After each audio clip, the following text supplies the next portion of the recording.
बिस्मिल्लाहिर्रहमानिर्रहीम। Voice at R A के मुअज़्ज़ज़ नाज़रीन, अस्सलाम वालेकुम। नाज़रीन, औरतों में हैज़ की इब्तिदा कब और कैसे हुई, यही हमारी आज की वीडियो का मौजू होगा।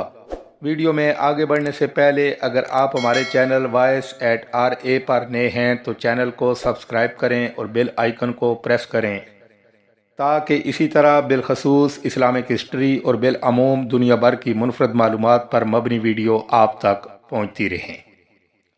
नाज़रीन, हैज़ की इब्तिदा कब और कैसे हुई, इसके मुताल्लिक़ मुख्तलिफ रवायात हैं। एक रवायात में हज़रत उम्मे सलमा रज़ी अल्लाह ताला अन्हा बयान करती हैं कि एक मौका पर मैं हजूर नबी करीम सल्लल्लाहु अलैहि वसल्लम के पास थी, मुझे हैज़ आने लगा और मैं वहाँ से उठ गई। आप सल्लल्लाहु अलैहि वसल्लम ने दरियाफ्त किया तो मैंने बताया कि मुझे हैज़ आने लगा है। आप सल्लल्लाहु अलैहि वसल्लम ने फरमाया, ये ऐसी चीज़ है जिसे अल्लाह ताला ने आदम की बेटियों पर लाजम कर दिया है। इस मौजू पर इमाम बुखारी रहमतुल्लाह अलैह ने बुखारी शरीफ में एक बाब भी कायम किया है जिसका नाम है हैज़ का आगाज़ कैसे हुआ। नाज़रीन, इमाम बुखारी लिखते हैं कि हजूर नबी करीम सल्लल्लाहु अलैहि वसल्लम ने फरमाया, ये वो चीज़ है जिसे अल्लाह ताला ने आदम की बेटियों पर लाजम किया है। इमाम बुखारी मज़ीद लिखते हैं कि हैज़ का आगाज़ बनी इसराइल से हुआ, जबकि इस मामले में नबी करीम सल्लल्लाहु अलैहि वसल्लम का अरशाद ज़्यादा मोतबर है, क्योंकि आप सल्लल्लाहु अलैहि वसल्लम ने फरमाया कि अल्लाह ने हैज़ को आदम की बेटियों के लिए लाजम किया है। इसलिए बनी इसराइल से पहले भी हज़रत आदम की औलाद में हैज़ मौजूद था। नाज़रीन, अल्लामा इब्न हजर अस्कलानी ने फ़तह अल-बारी में भी यही साबित किया है। हैज़ इब्तिदाए तख्लीक से औरतों को आता रहा है। नाज़रीन, हैज़ की इब्तिदा अम्मा हवा से हुई और ऐसा बतौर सज़ा हुआ। अल्लाह ताला ने हज़रत आदम अलैहिस्सलाम की तस्कीन के लिए हज़रत हवा अलैहिस्सलाम को पैदा किया और फिर दोनों को जन्नत में ठिकाना अता फरमा दिया और इन्हें आज़ादी दी गई, जन्नत में जहाँ चाहें वहाँ जाएं, मगर इनके लिए एक आजमाइश मुकर्रर फरमा दी। चनाचे कुरान पाक में अल्लाह ताला का फरमान है कि फिर हमने आदम से कहा कि तुम और तुम्हारी बीवी जन्नत में रहो, यहाँ जो चाहो खाओ, मगर इस दरख्त का रुख न करना वरना जालिमों में शुमार हो जाओगे।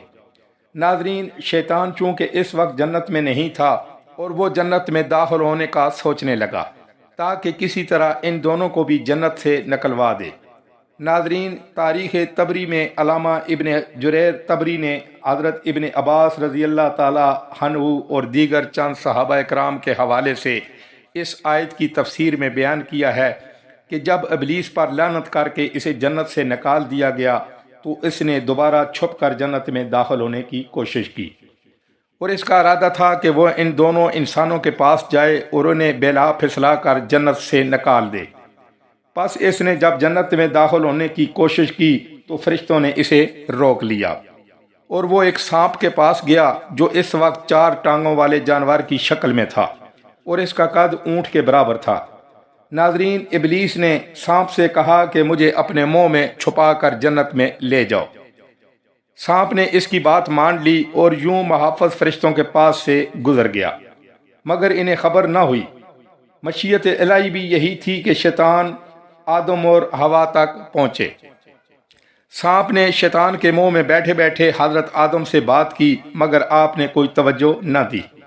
फिर वो सांप के मुंह से बाहर निकला और कहने लगा, ए आदम, क्या मैं तुम्हारी ऐसे दरख्त की तरफ रहनुमाई न करूं जिसका फल खाने से तुम अल्लाह ताला की तरह बादशाह हो जाओगे और अब्दी हयात पालोगे और ना ही तुम्हें मौत आएगी। इसने अल्लाह की कसम खाकर कहा कि मैं तुम्हारा हमदर्द और खैर ख्वाह हूँ। नाज़रीन, तबरी फरमाते हैं कि इब्लीस ने यह हरकत इसलिए की थी ताकि इनके जिस्मों से जन्नत का लिबास उतर जाए और इनके पोशीदा अज़ा ज़ाहिर हो जाएं। हज़रत आदम अलैहिस्सलाम ने इब्लीस की बात मानने से इनकार कर दिया, जबकि अम्मा हवा अलैहिस्सलाम आगे बढ़ी और फल खा लिया और कहने लगी, ए आदम, तुम भी खा लो, मैंने खा लिया है, मुझे कोई नुकसान नहीं हुआ है। इस पर हज़रत आदम अलैहिस्सलाम ने भी फल खा लिया। जैसे ही आपने फल खाया तो दोनों के पोशीदा अज़ा ज़ाहिर हो गए और मारे शर्म के दोनों जन्नत के पत्तों से अपने आप को ढांपने लगे नाजरीन, हज़रत वहाब बिन मंबा से मरवी है कि अल्लाह ताला ने आवाज़ दी, ए आदम तुम कहाँ हो? आदम अलैहिस्सलाम ने अर्ज़ किया, ए मेरे रब मैं यहाँ हूँ। फरमाया बाहर क्यों नहीं निकलते हो? अर्ज़ की, ए मौला मैं आपसे हिया करता हूँ। तो अल्लाह ताला ने फरमाया ये दरख्त ज़मीन में सबसे ज़्यादा मलहून होगा, इस पर लानत पैदा कर दी गई है, अब इसके फल कांटों में तब्दील हो जाएंगे।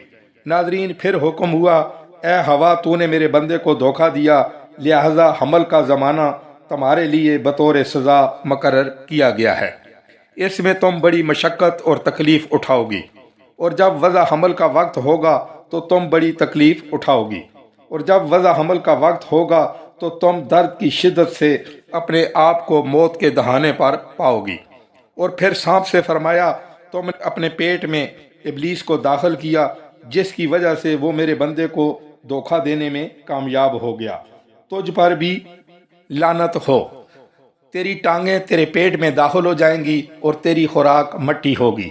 तुझ में और औलाद आदम में दुश्मनी होगी। जहाँ भी तू इन्हें नजर आएगा वो तेरा सर कुचलेंगे, जहाँ वो तुझे दिखाई देंगे तू उन्हें अपने जबड़ों से डसेगा। नाजरीन, इमाम तबरी ने ही मोहम्मद बिन कैस से रवायत नकल की है कि जब हवा अलैहिस्सलाम ने दरख्त का बाल काटा था तो दरख्त से खून बहने लगा था। दोनों के जिस्म से लिबास उतर गया और बरहना हालत में खुद को छुपाते रहे। तब अल्लाह ताला ने इनसे कलाम फरमाया और हवा से फरमाया, ए हवा तूने दरख्त को खून आलूद किया है, तुम भी हर महीने खून आलूद हो जाओगी। नाजरीन, फिर मिलेंगे एक नई वीडियो के साथ।